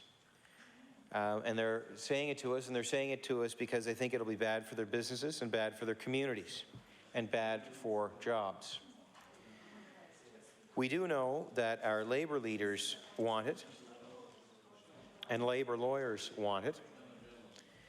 And I guess the problem with this, Madam Speaker, is while these people may be leaders of their organizations, are they really acting in the best interests of all Nova Scotians? And that's, I think, what we have to keep in mind in this legislature, because we have to act in the best interests of all Nova Scotians.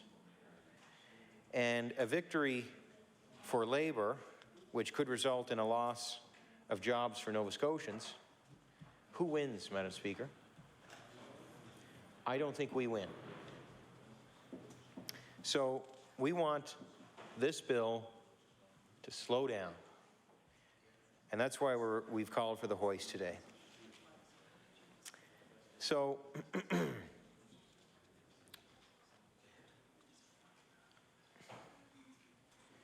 you know, I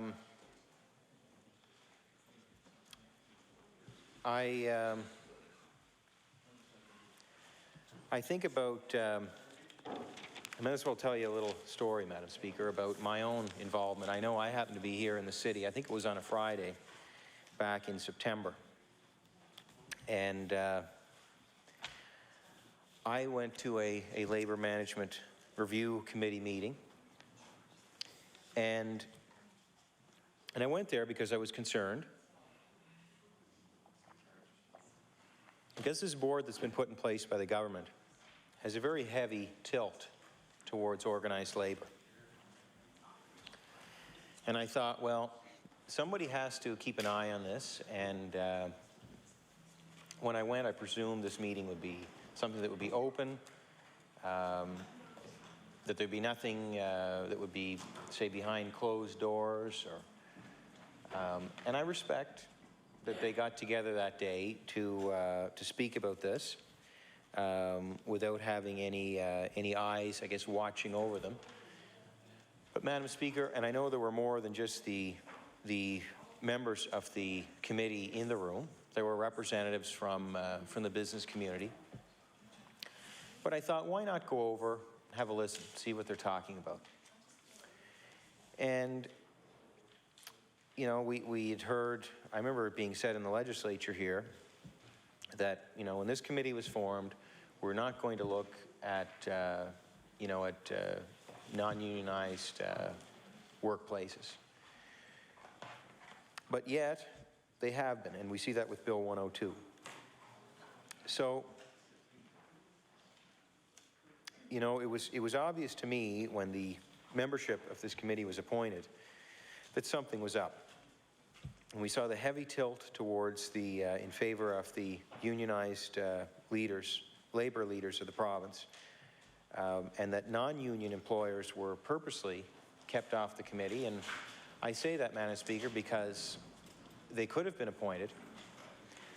They weren't appointed, so obviously there was a move not to appoint them. And, you know, I say purposely, they were kept off the committee. Perhaps their opinions aren't valued, at least to the same degree as those in organized labor in the province.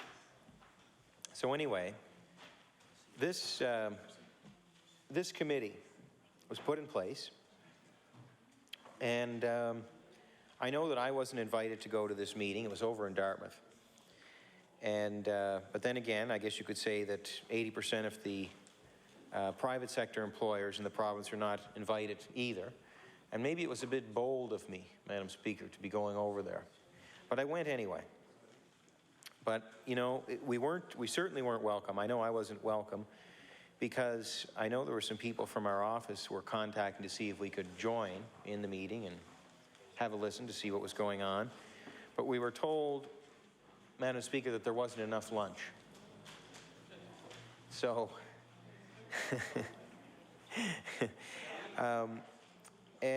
but then when I got there, they were very surprised. And I know there was a lot of eyes batting around the room. And I was told I could stay for the first couple of speeches, and that was fine. And one of the very first speakers got up and said that they were pleased with the number of people that showed up that day because we were a little worried we weren't going to get a full house. So obviously that conflicts with the fear that there might not have been enough lunch for me. So I found that kind of humorous. But I know before I left, I was told that, you know, this place is no place for politics. And that kind of amused me too, Madam Speaker, because really there's politics in everything. And there's certainly politics in this, I believe. Nobody was calling for this legislation. There's no evidence that it was being called for. So it's obviously politics that's bringing it to the floor of this legislature. And if we look at the people who are on the committee, well, we'd have to say that that's likely politics too, because we know that organized labor is a significant supporter of the NDP. There's no big secret there. And I'm sure nobody in this legislature would dispute that. In fact, as I recall, I believe they got some donations that went over and above the allowable limit in the last general provincial election. So, and somebody had used the term in here the other night about it being payback. And so,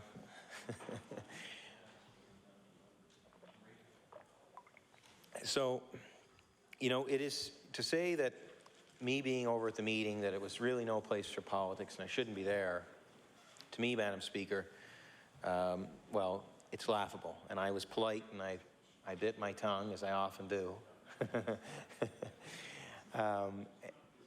And I'm being counseled that that's not a good habit. But I did restrain any comment, or refrain from making any comment.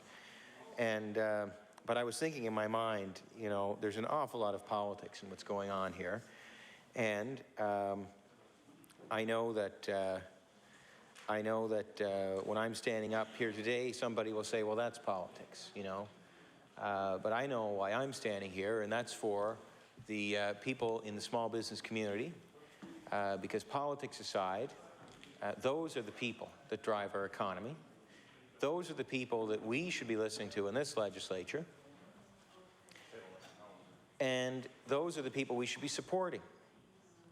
Because if it wasn't for them, if we just relied on the jobs, we often talk, we have arguments here every day in question period about how many jobs the government's creating. And somebody said none. And I hear the number of 3,000 jobs, but I often think about what's the net impact. So if we've lost 66 or 6,300 and there's a gain of 3,000, well, that's a net loss of over 3,000. So in any case, you know, government in my mind doesn't really create jobs, but what government can do is create the environment so that people, like in our small business community, can create jobs. And I often think of how valuable it is to have small businesses that might be able to create that one incremental job. Because if we created the climate where they could do that, we wouldn't have worries about like we have about New Page right now. We may still have them, but at least we're building a more diversified economy. So pieces of legislation like this, I think, if people in the small business community are upset about it because they're afraid about it might be a job-killing piece of legislation, I think we should be listening to them. So, you know, if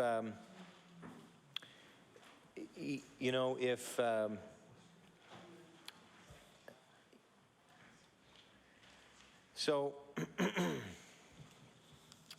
kind of lost my train of thought there a bit, Madam Speaker, but I'm just going to have another drink here. I did manage to have some lunch. So, Madam Speaker, you know, if we want to be on the side of creating jobs in this province, and I think we all want to, I am looking forward to us all keeping an open mind. And I'm looking forward to members listening to the Law Amendments Committee once it gets underway. And I know while I don't sit on that committee, I sometimes have the chance to sit over there to spell off one of my colleagues. And I know I'm going to be looking forward to hearing from people across the province. And I hope that there's some coming up from Inverness County or the Strait area. And because I'll obviously want to speak with them, but I want to know what they think. And I hope that by us speaking here today on this hoist motion, it's giving people more time to get organized. And because these people, Madam Speaker, the people that are going to be affected by this legislation, they may be busy managing people to make sure that the work is getting done for the day. They may be busy making sales so that there's work to be done. They may be busy filing their HST rebate. They might be busy looking at doing payroll, remitting their payroll taxes. They may be busy looking at buying a new business to augment the one they have, to expand it. They may be looking at hiring new people because their business is experiencing some success. Some of them may be looking to get out of their business. They may be looking at succession planning. And so, you know, they might be trying to determine, I'll speak about that more in a moment, but my point is, Madam Speaker, they're very busy people. Most times they don't have assistants that they can say, here, look after this for me. Because they, and sometimes to earn a decent living themselves, have to do a lot of extra work. But they do it because they love it, because they're entrepreneurs, and I have no doubt, Madam Speaker, that they're probably hopeful that a day is going to come when they're going to earn a nice earnings, maybe it's a good year, a good successful year, where they might earn a few extra $1,000, because they've also, Madam Speaker, have to look after their own pension plan. In most cases, they don't have a pension plan. So these people are busy. And I think it's another good reason why we're slowing this bill down, because we're giving more time to get the word out, more time for them to have a look at the legislation, to speak with their other people in the business community, so they can have a look, Madam Speaker. And, you know, I think if anybody who's looking at a succession plan, if they're going to look at selling their business, they're probably looking at this legislation and saying, well, I know how my business is operated to date, but what would the impact be? Because with the passing of this legislation, there will now be a risk to my business. What is going to be the impact when I go to sell my business if the new owner is going to look at it and say, well, ever since Bill 102 was introduced, there's always the risk that my labor costs might go up by 30%, 20%, 40%, whatever the number happens to be. If that fear persists, the buyer of that business will be able to negotiate a lower price. And we all know, Madam Speaker, that Nova Scotia business owners, most of them, their pension plan is the sale of their business. And whatever they get for the sale of their business,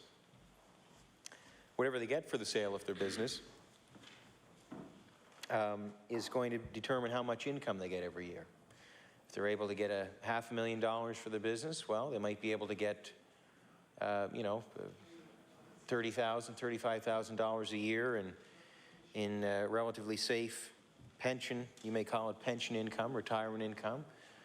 If they get $1 million, they might get double that.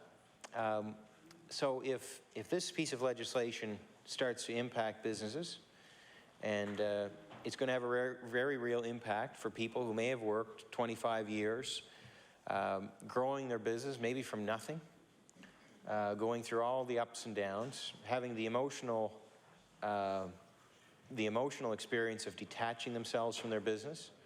Because you have to realize, Madam Speaker, a lot of these people work, you know, maybe 60, 70-hour weeks, sometimes maybe more. It's very much a part of their lives, and they're letting go of that. There's a lot of emotion attached to that. But for those people, how frustrating it must be if now, after all that work, and at a point in their lives when they're looking to relax and enjoy the fruits of their labor, they go to sell their business, and because of Bill 102, their business might be worth a fraction of, or, you know, supposing it's worth 80% of what it was. That's significant. We don't know that, and maybe it's unfair to speculate, but I suppose that's what we have to do, because we don't really know what this. We do know this legislation is going to has certainly the potential to impact the workplace, but we don't know. You know, we don't know really what's going to happen. So I think at this point it is fair to speculate. I think about you know, like this bill really puts employees in a position where they're going to take an adversarial stand against their employer. They're going to be given a chance to ask for terms of employment which may not be practical or possible, in that the very job they have may be lost if the added costs drive their employer out of business. And this will all be done without the risk of having to strike and picket a workplace and lose a paycheck. So, Madam Speaker, I think this bill, and the reason why we've called for the hoist, and we've called for a further review of it to give people more time to digest what it's really calling for, I believe this bill is going to facilitate the creation of more unionized employment in Nova Scotia, which, and I've said it before, Madam Speaker, I would never begrudge somebody from wanting to earn a bigger paycheck. But there are some businesses where that's just simply not possible, and we can say, well, too bad. Well, we can say that for a little while, but I think of, and I spoke about it the other night, what about call centers? Well, not going to take them long to make a decision, Madam Speaker. We can say, too bad, you're going to have to pay the higher wages. Well, they might last a few weeks, maybe a couple of months, and guess what? Call centers are gone. Very wage-sensitive business. Nobody could dispute that. And I know the Minister of Economic Development has been helpful to me in the past with the call center in the Strait area in Port Hawkesbury, and I know that he knows the sensitivity of, the wage sensitivity nature of those jobs. We can look at the restaurant industry or the retail sector. Nova Scotian consumers are going to make decisions.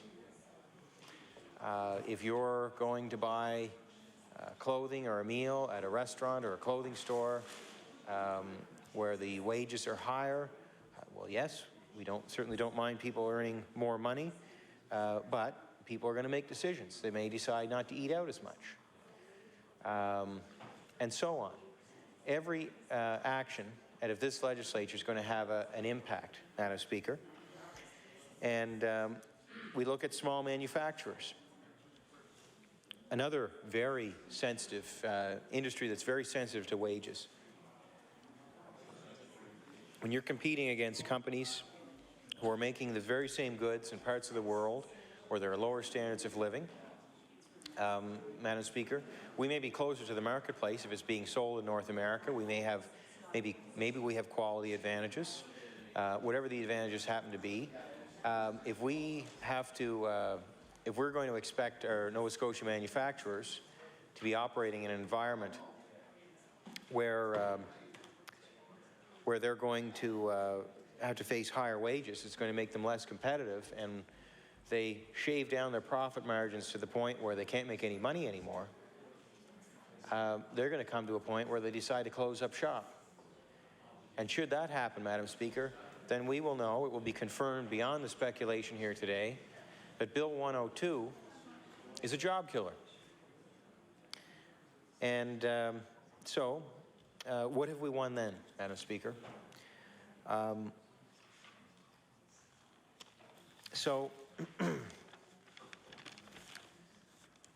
You know, I don't think, we talked about the redistribution of wealth, you know. I don't think that this bill, if it's trying to extract it out of the hands of hardworking small business owners in Nova Scotia, to put it in their hands of their employees, I don't think this is going to achieve the goal of wealth redistribution. I think what you're going to see is where its impact is felt, you're going to see maybe a short-term gain in wages, and then you're going to see a long-term loss in jobs. And you're going to see that activity that had been in the province move to other areas, move out of province, maybe out of country. And I've mentioned already today, Madam Speaker, it is so hard to bring back a business once it leaves. Once a decision has been made to pull out and move somewhere else, where there's enthusiasm for that new location, very hard to bring back a business. If a business simply just disappears, it doesn't take long for the people that were involved in that business, most cases because they have to find a new paycheck, to leave, move on for other opportunities. So once we lose jobs, Madam Speaker, it's very hard to get them back.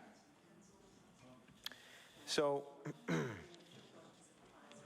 I'm hoping that the members on all sides, once again, are going to speak with people in their constituencies, because I know that we all want, despite what's been happening here with a Labour Management Review Committee stacked with organized labour, I know we all, at the end of the day, putting that aside, we all want to see Nova Scotians have a job to go to.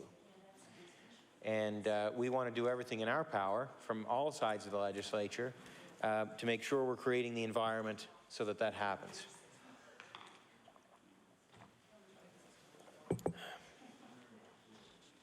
So,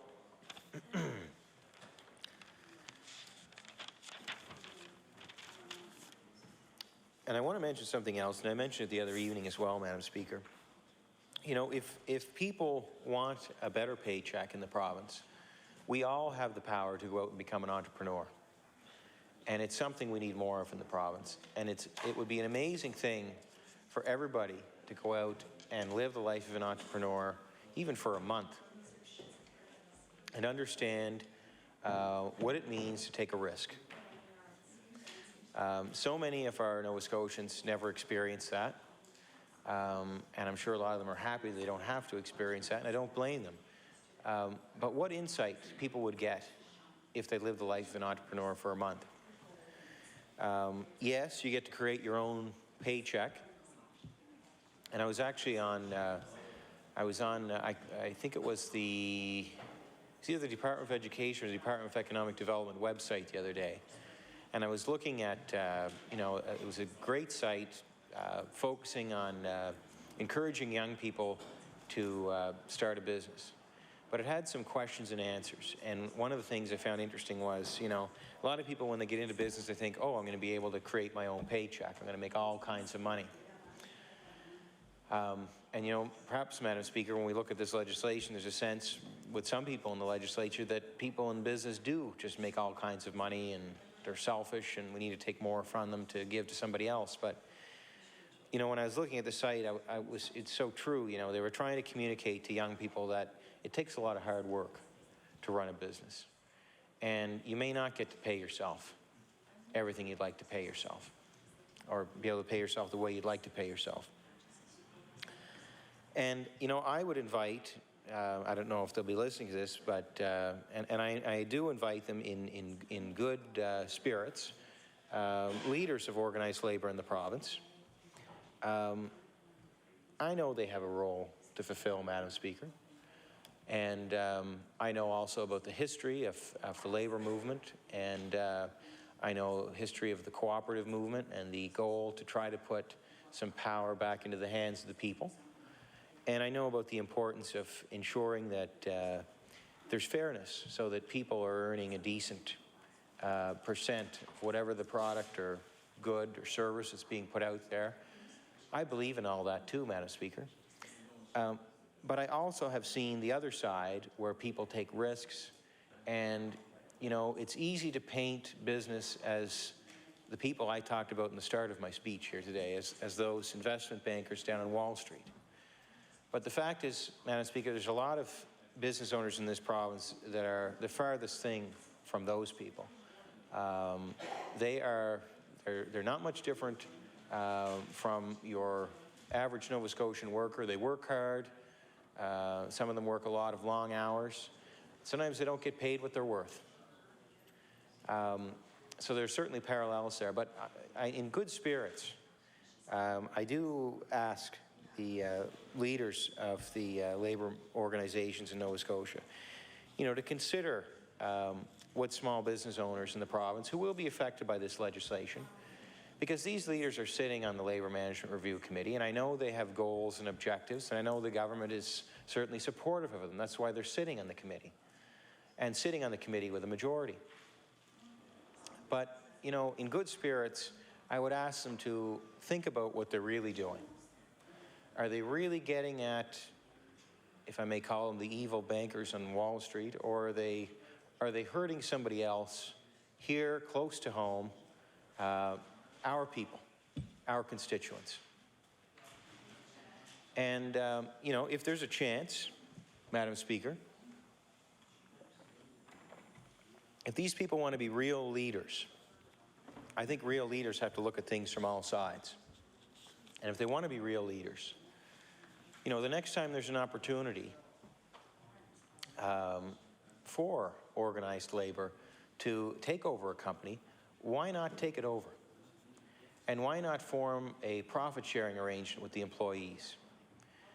Then you're showing real leadership, where you are maybe taking the company out of the hands of some, maybe it's a large private employer, and you're really having to deal with the same things that they've been having to deal with and the same pressures. And then all the talk goes out the window, Madam Speaker. then the rubber hits the road, and then the numbers don't lie, and then there's an opportunity. There's an opportunity to turn that business around.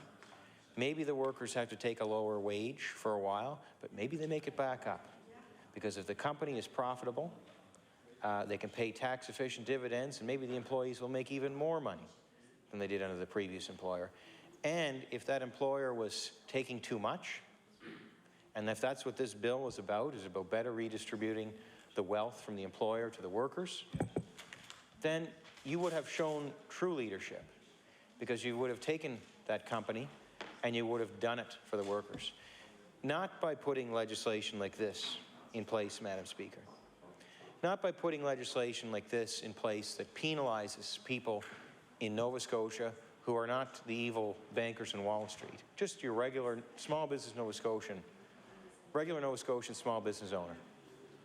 You know, if you want to carry the big stick, why not walk the walk, as they say?